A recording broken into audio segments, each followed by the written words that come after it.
scroll TikTok itu kan hanya sekedar hiburan. Tahu-tahu sore, waktunya habis.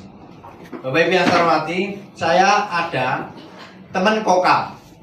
Ya, ada ya? Sini kokam ada nggak? Ada. Bapak Ibu, tadi saya sempat ya, yang jadi satpam itu tunggu pos selama 17 tahun. Nunggu pos dan main sempritan. Nah, tapi saya punya teman kokam yang juga security.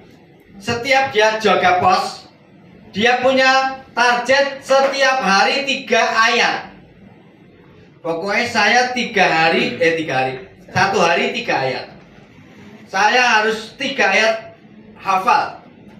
Dia bebankan pada diri sendiri.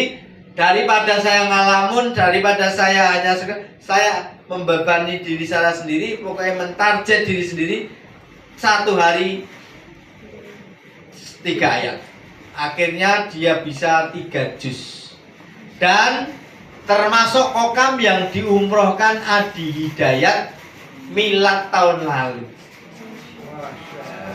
Iya betul. Artinya apa? Waktu yang diberikan oleh Allah sama. Tapi oleh maaf security yang satu dia gunakan untuk nambah hafalan, tapi security yang lain jadi YouTuber. Mungkin hanya sekedar nunggu datangnya tanggal 1, mundur terus tidur, nunggunya tanggal 1 terus tidur. Begitu seterusnya. Gak ada kegiatan yang bernilai pahala. Maka itulah yang kami sebut waktu itu modal. Maka mari kita manfaatkan modal sebaik mungkin. Ya, baik. Kemudian adaptif terhadap perubahan. Yo Bapak Ibu guru jangan sampai gagap teknologi. Harapannya dari teknologi ini Bapak Ibu guru bisa beradaptasi dengan baik sehingga bisa memberikan solusi pencerahan. Ya. Bapak Ibu yang saya hormati, bagaimana penerapan kurikulum di sekolah-sekolah kaitannya dengan coding dan AI? Nah ini Bapak Ibu, ada yang mempersoalkan ngopo apa data coding, barang kan sudah ada mapel informatika. Di sini ada yang jurusan informatika? Nggak ada ya? Nah, tadi ada sarjana administrasi bisnis. Iya, bisnis SAB. Oh, baru ngerti saya. SAB. Sarjana administrasi bisnis. Nah, dulu ada SAG, sarjana alam gaib. Sekarang udah nggak ada gitu. Nah, alhamdulillah. Di sini Bapak Ibu, dasar-dasar coding dan AI ya hampir di fase D dan E telah diajarkan di informatika. Nah, disitulah Bapak Ibu yang pengen kita sampaikan, di mana dari belajar coding ini kita bisa berpikir secara komputasional, yang banyak mengajarkan logika, yang banyak mengajarkan abstraksi, yang banyak mengajarkan dekomposisi dari representasi data, kemudian muncullah algoritma. Di situ coding telah diajarkan baik secara plug maupun unplug. Nah itu di beberapa fase. Kalau fase D, fase kita itu sebenarnya hanya untuk memperkenalkan konsep. Nah kalau yang fase E nanti sudah diharapkan bisa ke arah pemrograman. Tapi ini yang SMA, SMK ya. Kita itu di fase D ya SD, SMP. SD atau C? Iya.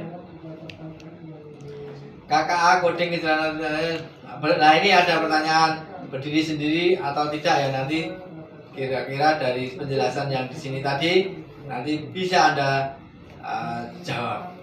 Kurikulum. Terus elemen pembelajaran KKA. 1. Berpikir komputasional. Maksudnya apa? Berpikir secara ilmiah sesuai urutan kerja, sesuai mesin learning yang urutannya jelas.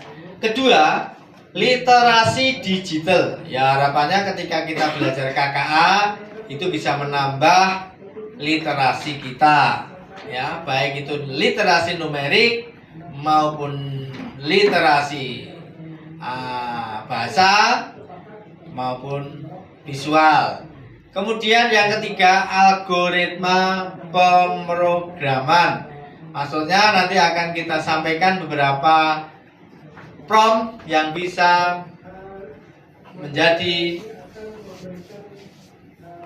bahan kita belajar memogram. Analisis data, maksudnya dari masalah yang kita hadapi kita analisis, atau data yang disampaikan kita analisis, kemudian harapannya nanti akan muncul solusi dari analisis yang disampaikan oleh mesin.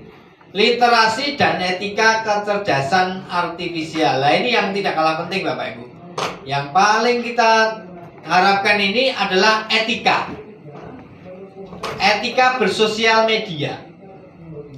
Etika bersosial media. Banyak orang ketika bersosmed itu kendel, beraninya minta ampun. Tapi ketika dialog di hadapan yang bersangkutan nggak bisa ngomong, ya nggak? Nah, dan itu banyak terjadi di generasi kita. Besok itu banyak generasi yang mati sosial karena jarang berinteraksi. Ada yang di kamar menyendiri, jangan amati anak-anak jangan. Di kamar asik main game, main TikTok.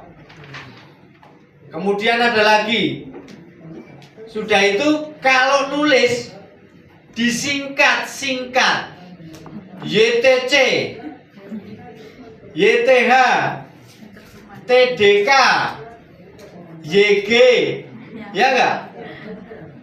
Maaf Bapak Ibu yang saya hormati, Anda sebagai guru harusnya marah kalau dapat SMS disingkat-singkat.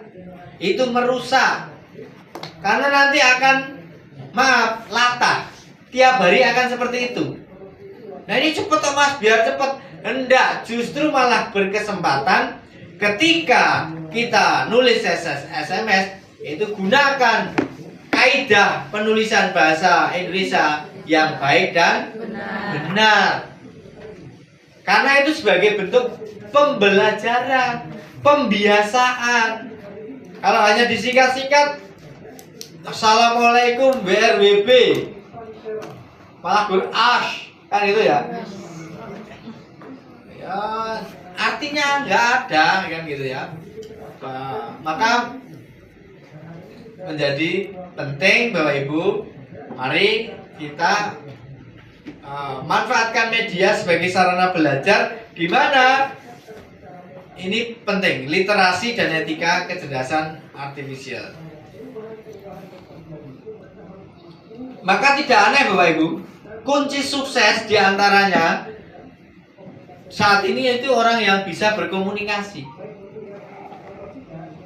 Kalau nggak bisa berkomunikasi, generasi yang bisu, nek nulis pinter, tapi dia nggak bisa ngomong. Penting loh Bu ya.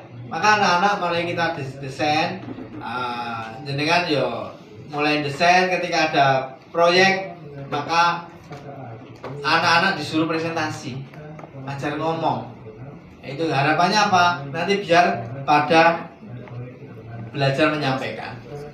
Kemudian Bapak Ibu yang saya hormati, pemanfaatan dan pengembangan kecerdasan AI. Ini harapannya nanti elemen-elemen KA. Bapak Ibu yang saya hormati, terminologi coding.